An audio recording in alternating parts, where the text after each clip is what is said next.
The views, opinions, and experiences of the hosts and guests of this podcast are their own. They do not reflect those of their employers, educational institutions, or affiliated organizations mentioned. This content is intended for educational and informational purposes designed to foster thoughtful discussion on topics related to engineering, education, and professional development.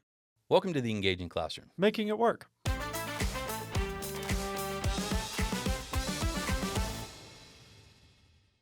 Today's guest is an engineering education researcher who connects academia, industry, and the K-12 classroom to expand pathways into engineering. Her work focuses on workforce development, improving belonging in engineering, especially for women, and creating more real-world, accessible learning experiences. Hannah, why don't you tell us about yourself? Sure. I am a researcher at Virginia Tech in the Department of Engineering Education. I'm from Durham originally, which is how Adam and I met each other. And I missed you at Riverside, apparently. Went to Riverside High School, but I'm actually going to start before that.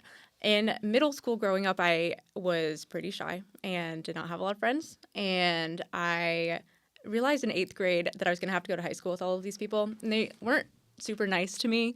I don't think anyone in middle school is super nice, but these people, it just... Middle school is the worst. I didn't want to go to school with them anymore. And so I had heard on the morning announcements for weeks leading up to this one particular day that there were applications open to go to specialty programs at other high schools in the district. I thought, that's my out. And so in what was at the time my most rebellious act ever, got the bathroom pass from my geometry teacher and went down to the guidance counselor's office. And I said, I want to apply to go to Riverside in their engineering program.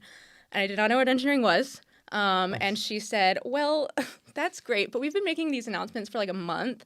And today is the last day to apply. So unless you can get a parent here to sign a permission form, we're like taking these paper applications to the school this afternoon.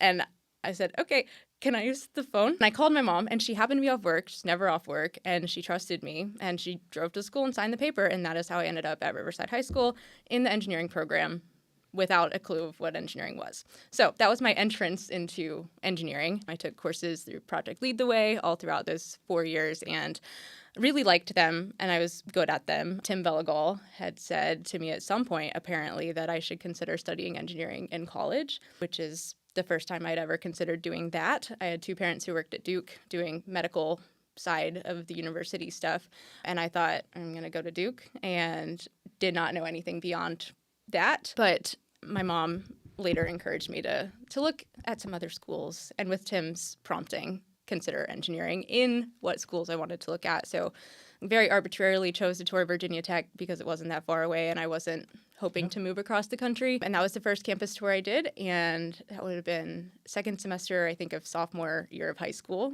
and the oldest. And we got a very early start on college tours. So I said, I toured, loved it, got in the car at the end of the day and said, that's where I want to go to college. And my mom said, I agree.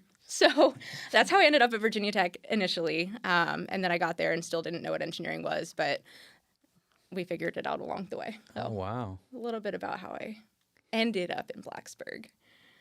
And you like it there? And I like it there. Yeah. Yeah. I mean, you've stayed. I have You stayed left and I came left back. and Yeah. came back. And it was not all roses and sunshine the whole time, but I really love Virginia Tech and Blacksburg and being in the mountains. You chose to leave a middle school cohort of students, right? A group of students, and go off to a school that you were not going to go to. That's correct. Right? I mean, it was a pathway choice, a change that you made. But what made you want to go into engineering? Tim Bellegal. I think a lot of people can say that which in is this district. a huge testament to him as a person, and his encouragement and mentorship. Sure. I like math and science. I was, like I said, pretty shy, so I feel like you can hide behind some textbooks and math and science and do engineering that way. I have now realized there's a lot more to it than that, but I think that was an appeal when I was considering what to study. But when I got to Virginia Tech, I really still didn't know what an engineer actually did at all. So the first year program there is set up so you take common first year courses, you're in general engineering until the end of your first year, and then with a high enough GPA, you can choose which engineering discipline to go into. But I remember, again, lots of vivid moments stand out in my path through college. There was a moment during my first semester where I was sitting on the floor of my dorm room crying because I'd made friends, but they were all guys. And I grew up doing gymnastics. And so I'd had a close group of girlfriends as a kid. And I was missing some of those relationships and friendships. And so that moment was another one where I was like, I have to do something different than what I'm doing right now, which is also a common theme throughout my journey. I went into the second semester thinking I'm going to go to the first day of class in these classes and I'm going to find a girl and I'm going to sit next to her. And that is my one goal for myself, which felt really bold of me at the time. Sure. And I found her. Her name is Sophie, and we became best friends. I asked Sophie eventually, I was like, so what type of engineering are you going to do? And she said, I'm going to do ISE, which is Industrial and Systems Engineering. And I said, great, I think I'll do that too. And that's how I chose my major. What?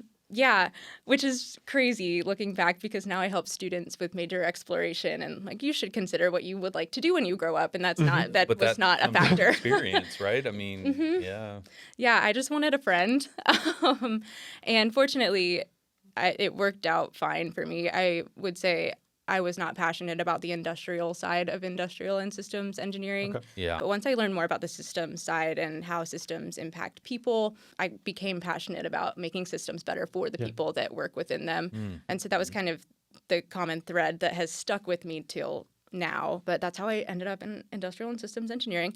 Figured out what it was as I went. Figured out I was not passionate about manufacturing or being on a manufacturing floor. I didn't ever actually have that experience. I just heard about it a lot in my classes, and I don't see myself doing that, which made some of the classes I took even harder because I was like, I can't see myself actually doing this. What am I doing here?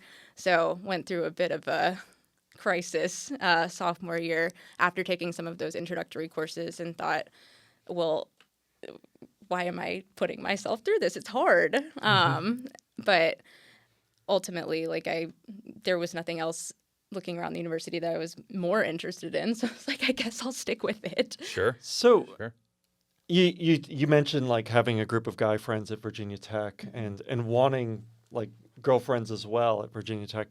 So what was the experience like at Riverside? Did you have like girlfriends at Riverside or really? No, I had a pretty close little friend group of a few guys and myself. And I had one friend who is a girl, and she was a grade above me and not in the engineering program. And Okay.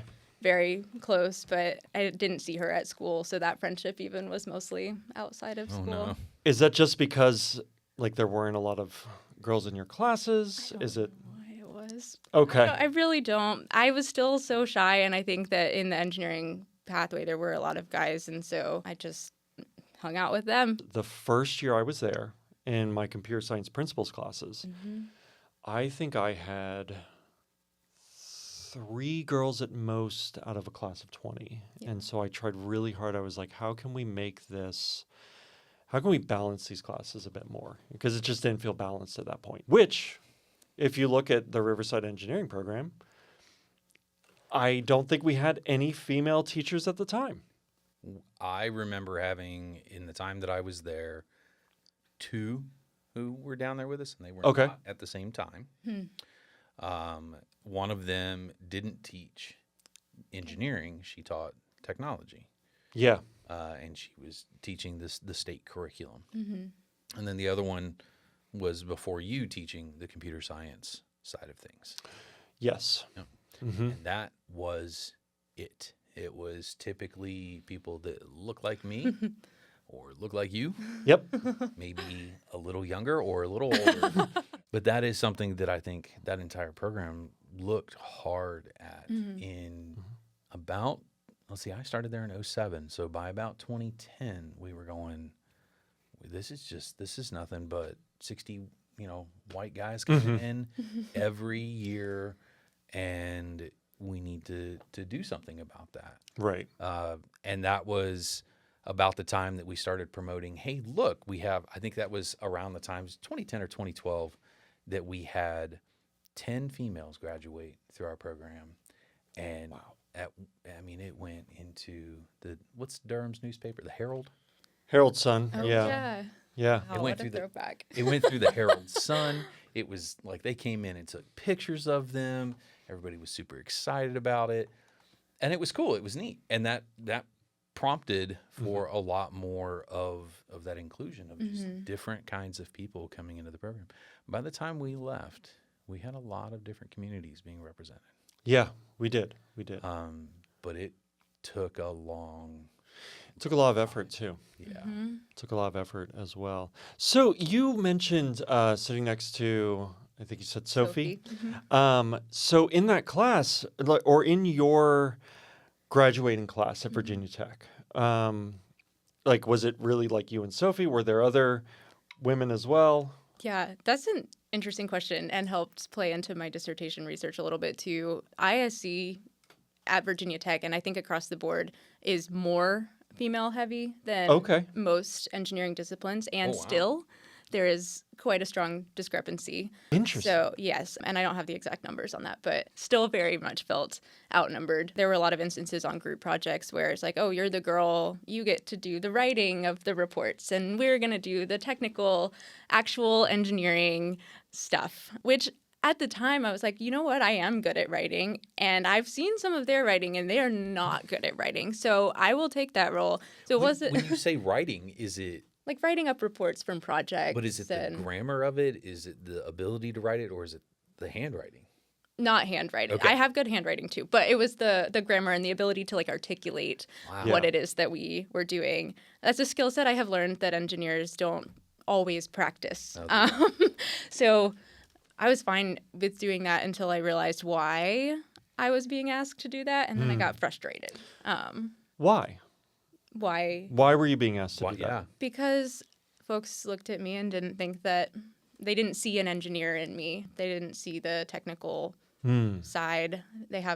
Folks have a perception of what an engineer looks like, and I did not match that perception for some of my classmates. And they said, oh, she's blonde and a girl and can do this other admin stuff. Yeah. Yeah, I could see that. I could see that people would do that. I've seen it. I've seen it with groups, in teaching students, that's how typically the guys in the group treated the girls. And sometimes I would test it and I would say, here's an idea for the actual project. And they'd be like, no. And then the next class period, they'd be like, I had this great idea. And they would repeat what I said. And I was like, that is a great idea. Could have saved us a week if you had taken me seriously. Oh, wow. Your master's you got in higher ed and student affairs. Why did you choose to shift gears away from engineering? Did it have to do with that, or was it something different? There's a little piece of that, but more so when I was realizing I did not want to be in manufacturing, and that was what my classes were teaching me. I was pretty unhappy. I can't see where I'm headed with this degree. I don't really know where I'm going to fit. Right. And so quite literally, I looked around campus for people who seemed happy. And I was like, they are doing something that I am not doing, and I want to do what they're doing. Yeah. And the people that seemed the happiest about being at Virginia Tech were orientation leaders. And so I applied to be an orientation leader, shy little me, and I did not get it. But there was a kind of a sister program to first year orientation that was an extended orientation experience. It was called Hokie Camp. And in that program, it's more focused on networking and community building so that you start college off with a group of friends. So it's a longer experience and off campus, and it's not about putting your schedule together and tours of campus. It's different focus. And so somebody somewhere saw something in me that was like, okay, well, she's not the rah-rah kind of orientation leader we're looking for, but maybe can help build connections between people. So that was my first introduction to higher education as a field, was working that program. And I remember on the bus, on the ride back, I was like, I really loved that because I saw connections forming. And unlike my experience where I did not know a single girl when I started college, like these folks are going into college with friends, and that's so exciting and empowering. I decided sophomore year, that is what I wanted to do when I grew up, was to facilitate that kind of connection building. And so sophomore year, decided I'm going to do a master's in higher education. Still going to finish this engineering degree because I've taken all the calculus and chemistry and physics, and I want to be able to put that towards something, but I'm kind of just going to stick it out until I can graduate and move on and do this student support type of work. And so that was the shift that I made. And I can talk to you about how I found myself back in engineering. I was getting ready to say, Yeah, 'cause how did that go for you? how did you Because leave and then go back? Right. Yeah. I mean, so you've left middle school wanting to go into an engineering program at a high school because it meant a change. Is what it sounds like. And then while there, got feedback from a person that you're capable of going into engineering. You should consider engineering, and that prompted you to go into engineering. But then when there, you were like, people don't respect me. I'm not having fun. I want to go do something else. I mean, does that Yeah. sound? Yeah, So what happened? I finished my degree, and I spent my spring semester of my senior year of college traveling around doing interviews for grad school. I had applied to a bunch, and I set criteria for myself of wherever I apply, I have to know somebody, because the finding people part is so challenging, as I discovered, that I have to have a starting point for community somewhere. So that is why I applied to the places that I did. And then as I was interviewing, I was out of town more days in the month of February than I was in town because I was interviewing so many places. And the way that higher ed programs typically work is you don't get a spot in the master's program unless you have an assistantship offer. So I was interviewing for graduate assistantships in student affairs, student life, student support, all over. I went down to Baylor for my interview weekend and found on my interview schedule an interview with the School of Engineering and Computer Science. I said, that's kind of strange because that's not in student affairs. But I went for that interview, and it turned out the reason that I applied to Baylor is I had really strong mentors from Virginia Tech who had relocated to work there, and the person interviewing me for this engineering and computer science role was at my mentor's wedding when they got married. So I was like, this feels very connected to me, and learned that if I got that position, would be doing student support work for engineering students. So the kind of student affairs things I like to do, but for a specific population that I could relate to pretty well. So it was really hard to say no to that. And I did not say no to that. I said yes and moved to Texas and spent 2 years learning about a different institution type. That was another part of the decision-making process, though, was like in my mind, the master's, it was only a 2-year thing. And so I was never intending to stay somewhere longer term. Baylor's a very different institution than Virginia Tech. I had very strong mentors and relationships that I'm still value very, very deeply. It was a very cool role to be in because I had the experience of having an engineering degree and having done the hard classes that the students were taking, the students that I was working with. Somebody normally in that position would be also a student affairs master's student who probably did not have the engineering background, could still do the student affairs work that I was doing, but it allowed me to relate to students in a pretty unique way. The more I interacted with folks, the more I heard my story kind of mirrored, especially among the young women that I was working with. I would hear them say, I love Baylor, but I just don't feel like I fit into my engineering classes, and kind of grapple with the reasons why that was. And I was able to talk to them and say, I felt the same way at Virginia Tech. I didn't go to Baylor, but similar experience, even though it is a different type of institution, and was able to use that to kind of figure out ways to support those young women that were reflective of my own experience too. And so we ran a really cool program called Ladies and Legos, and we brought in a engineer from industry, and she came in and everyone just got Legos and got to play with Legos, but it was a space for girls to get together and hear from a woman who was successful in engineering and take something away with them. But that was a pretty cool introduction to taking my experience and making it into an experience that others can benefit from. So I got to do that in some neat ways when I was there. And my supervisors, I had 2, they were both women, and both of them were phenomenal. Both of them were had student affairs backgrounds. So we're doing similar support work to what I wanted to do. And when I was working with them, I felt like these are my people, and these are who I see myself being really strong mentors to their students. There were challenges working in engineering and computer science. It was my first time being kind of on the more professional side of things, and I had a desk in an office suite. It was surrounded by faculty members in the department. Very regularly, they would come drop off something and tell me how many copies they needed made of that. And It took a lot of explaining that is not my job. We need support folks, of course, but that was not why I was there. And nobody ever heard it. They just kept doing this. And so that was frustrating, and trying to tell them, actually, no, I have an engineering background, and like I am supporting these students that you're working with. Not everyone received that quite Sure. well. If you don't mind, let me back up just a quick sec. So you go down to Baylor. You mentioned you had two mentors who were women. You had the Lego. What was it called again? Ladies and Legos. Ladies and Legos. I love that. That's such a great name. Yeah. So were you able to find your like? How big was that community? Not very. Okay. Not very big, but it was really me. My supervisors were just a little team. Yeah. Are you a fan of Lego? Not like an enthusiast. I think they're fun.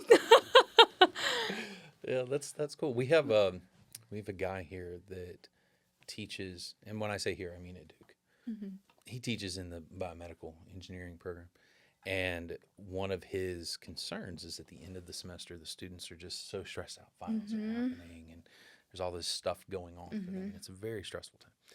But he started a couple semesters ago just buying Lego sets and bringing them in. Oh, fun. And just telling the students, show up, build some Lego, and have fun, just de-stress. That's great. Or they'll do like therapy dog days and that kind of stuff, and come pet a puppy kind of thing during this time. I think it's kind of a helpful thing. It's one of the things I love doing whenever I'm stressed is building a Lego. We did a lot of that sort of stuff. I worked in a residential college at Baylor as part of my support role, where we did programming for engineering and computer science students who lived together in this building. And it was awesome. And we did all sorts of fun, not necessarily Legos, but fun, come pet the faculty steward's dog events and that kind of thing, carnivals. And I got to help the student council create what they wanted the carnivals to be, and we have movie nights in the quad and that kind of stuff, in addition to running a tutoring center and doing the academic support side. So it was cool to do both sides of things and be able to support students in different ways through. Did you ever get involved in like student government or anything like that when you were at school? Me? Yeah. No. God, no. I wanted nothing to do with any of that. I was a very introverted musician. I was somebody who wanted to sing in chorus and play my guitar. I wanted to be a rock star when I grew up. It didn't go the way I wanted it. Become a rock star? The introvert didn't become a rock star. In fact, the introvert didn't become a performance musician either. Wait, what's your master's in? Music performance. Oh, wow. Yeah, music performance. Yeah. But you perform all the time. You just not musically, right? Like you went into education, you taught. You know, it's different. It is. It's very different. So I stopped playing music because I just developed stage fright. Just this crippling stage fright. I could not get on stage without like shaking, which turns out is not really good for guitar. Oh, go figure, right? Go figure. But you can put me in front of a class or in front of a group of teachers, and I have no problem at all. Really? Yeah. I would like to say that I have no problem being in front of people. Well, but it sounds like you did a lot of kind of programming for students at school. That is right? true. A lot of the behind the scenes, though, and that's still kind of what I do. I love planning, and I love the logistics, and I love making things fit together, and then I love connecting the right people to do the facilitating. I think it's very interesting. I know both of you would probably say that you're introverts. I mean, you've both shared that information with me numerous times. But I wouldn't peg either one of you as introverts. I play an excellent extrovert on TV. So I'm gonna start using that. That's amazing. Yeah, I love one-on-one connections, though, which I think is why I like the extended orientation model that I worked so much. I don't like being in front of a group of people. the students that you worked with at Baylor, like you mentioned, they were kind of running into those same issues that you ran into in undergrad. What do you say to those students who are in that position? Yeah. At the time, I really just was a listening ear for them. Okay. And yeah, let's walk and go get ice cream and tell me about your experience, Sure. and kind of Yeah. validated that you're not alone in that experience. I too have felt that, and I've heard it from others. And I think just that simple listening goes a long way. And that's feedback I got when we talk about my dissertation too from participants in my study. Was just, it's really validating to have someone ask about your experience. And nobody was asking outside of like, how is this class going? And how do you understand the homework? That kind of thing. Yeah. Which is what their faculty members' roles are. But I was in a pretty unique position, also being close in age to these students, where there was like a certain level of trust just because I wasn't a full professional. I was a baby professional. I was a grad student. Baby And professional. Wow. yeah. So that was a really special experience and relationship that I got to have with some of those students. Yeah, I really like the way you kind of phrase that. Like, oftentimes when students get that counseling, it's how are you doing in your class? How are you doing in the program maybe? How are your assignments going? But what you seem to be asking about was, how is your experience in the engineering program overall? Or just Like, how are you as how a are you? person? And then that comes out. And I say, I'm like really happy that I came here, but I'm struggling with connecting with people and that kind of thing.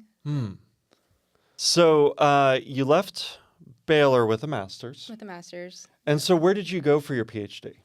Back to Virginia Tech. Back to Virginia. So why did you go back to Virginia Tech? Well, let me back up again. Okay. So during my master's program, Baylor, at the time, you had the option to either do a thesis or a capstone like project. And I took the hard route and wrote a thesis. And that thesis was about students' identity with engineering and how that identity and their passion for engineering helps influence them to persist through a degree program. So I had some like framing for, okay, this is what doing research looks like.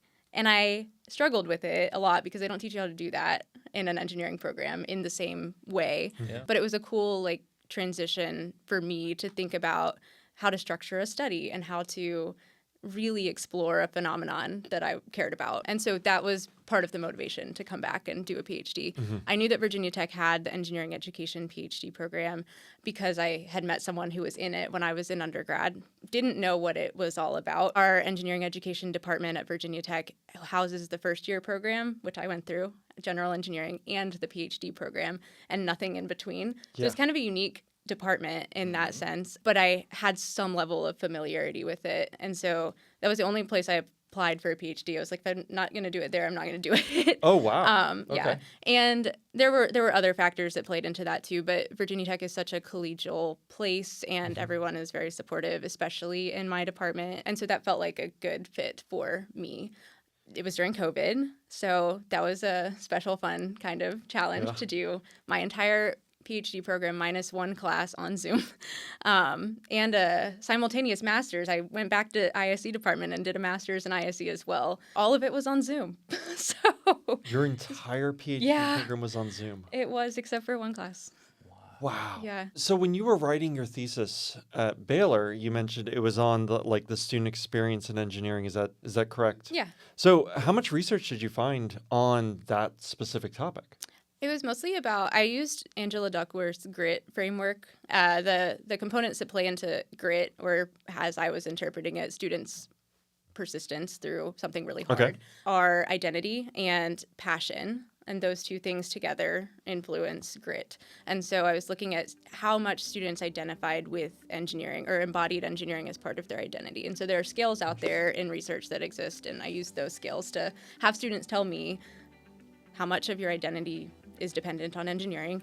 And then there's two different types of passion, I learned, that can fuel and motivate. And so one of them is harmonious passion, and that's what we think of when we think of passion. Like, I'm really excited about this thing. It really aligns with my values. I'm going to do it because I really care about it. And then there's obsessive passion, which is not necessarily a negative thing, but it's more externally driven. And so interesting. Externally driven passion can look like parents telling you need to do this, or being passionate because you're going to have a really high salary someday, but there's external motivators that are still propelling you to do the thing, but they're not necessarily in alignment with your identity and who you see yourself as.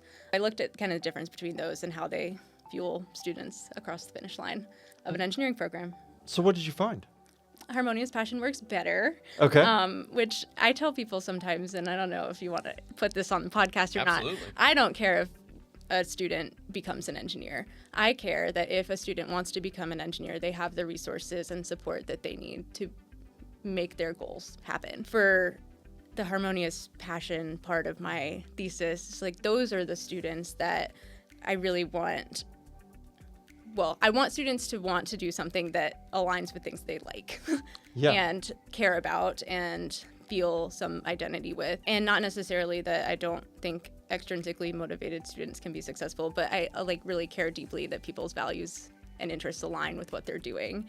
And so if a student comes to me now and says like, I want to be an engineer because I want to make a lot of money, I will try to help them find another reason to want to be an engineer. I'm not going to dissuade them from doing it, but I find that that carries students further than some of the outside forces.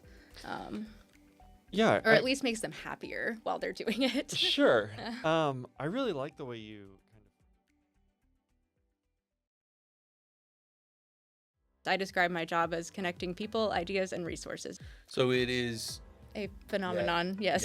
Yep. I'm like, these are potentially going to be lifelong friendships. There are a lot of complicated things that matter. Teaching engineers how to think about social science and people and implications on people. I never signed up for dorms.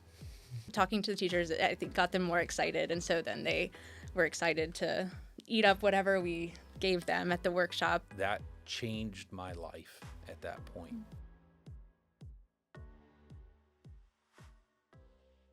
Yeah, my Mac doesn't have that problem. Okay. It's a perfect segue. Okay. That'll be what goes at the end of this podcast. Yeah, it's gonna be so terrible. So bad. I'm gonna keep my head turned like this so you can't see the crappy line. It looks fine, dude. It's fine. It's totally okay. All right. My eyes are watering now.